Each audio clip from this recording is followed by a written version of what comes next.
রিজিক কিভাবে বাড়বে? রিজিক বৃদ্ধির উপায় কোরআন এবং হাদিস অনুযায়ী। রিজিক বৃদ্ধির ক্ষেত্রে কোরআন হাদিসে যে কথাটা সবচেয়ে বেশি এসেছে সেটা হলো বরকত। বরকত কী তা মানুষ জানে না, বরকত কী তা মানুষ বোঝে না। বরকত, আল্লাহর নাম হলো আসসালাম, শান্তি।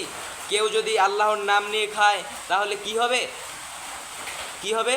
বরকত হবে খাবারটার মধ্যে। কেউ, রাসূল সাল্লাল্লাহু আলাইহি ওয়াসাল্লাম বলতেছেন, কেউ যদি বিসমিল্লাহ বলে না খায় তার সাথে শয়তান খায়। আল্লাহর নাম হলো আসসালাম, শান্তি। কেউ যদি বাড়িতে প্রবেশ করার সময় আসসালামু আলাইকুম ওয়া রাহমাতুল্লাহ না বলে, শয়তান ঘোষণা দেয়, শোনো, এই বাড়ি তোমাদের থাকার জায়গা, এই ঘর তোমাদের খাওয়ার জায়গা, তোমাদের ঘুমানোর জায়গা। আর যেখানে শয়তান থাকে ওখানে ফেরেশতা থাকে না।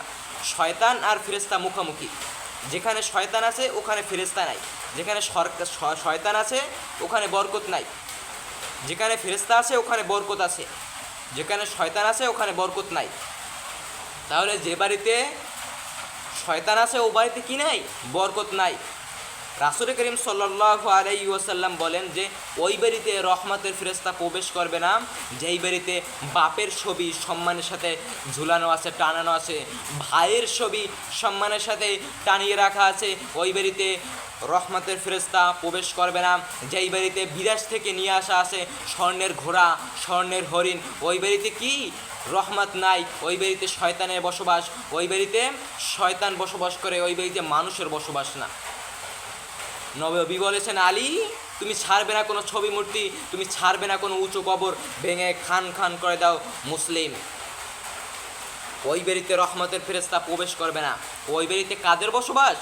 শয়তানের বসবাস। সম্মানিত উপস্থিতি, বরকত পাবো আল্লাহ এবং আল্লাহ সুবহানাহু ওয়া তাআলার সাথে সম্পৃক্ত যা কিছু আছে তাহার সাথে। একটা হলো আল্লাহর নাম, আর একটা হলো কি? আল্লাহর বাণী। আল্লাহর বাণী কোনটা? কোরআন। কোরআনবিহীন জীবন অন্ধকার জীবন। কোরআনবিহীন জীবন পশু প্রাণীর জীবন।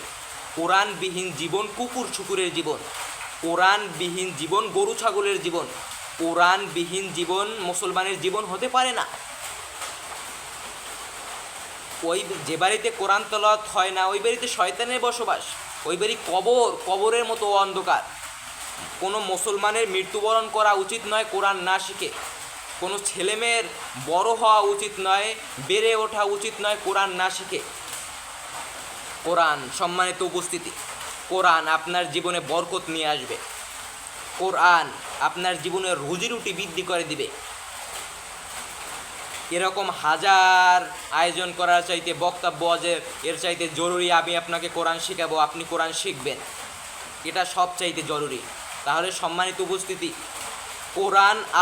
কোরআন অত্যন্ত গুরুত্বপূর্ণ। কোরআন আপনার জীবনে রহমত বরকত নিয়ে আসবে। কোরআন আপনার জীবনে রহমত বরকত নিয়ে আসবে, আপনার টাকা পয়সা বৃদ্ধি করে দিবে।